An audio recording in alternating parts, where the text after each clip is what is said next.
నోటీసులు ఇచ్చి ఓపికతో అర్జెంట్ ఏముంది, తెల్లారి శుక్రవారం పొద్దుగల్లే పోయి శనివారం పొద్దుగల్లే పోయి కూలగొట్టాలని ఏముంది అధ్యక్ష.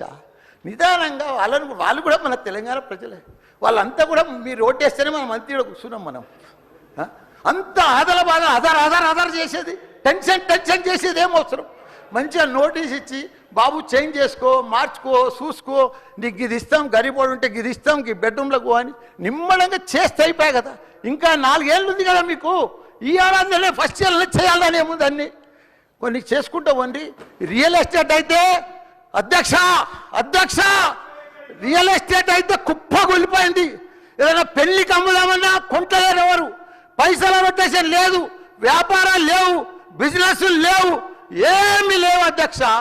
దయచేసి మీరన్నీ కూడా ఆలోచన చేయాలని మంత్రులు ఉన్నారు, అందరికి కూడా చెప్తున్నా, అందరికి కూడా దండం పెట్టి చెప్తున్నా. థ్యాంక్ యూ అధ్యక్ష.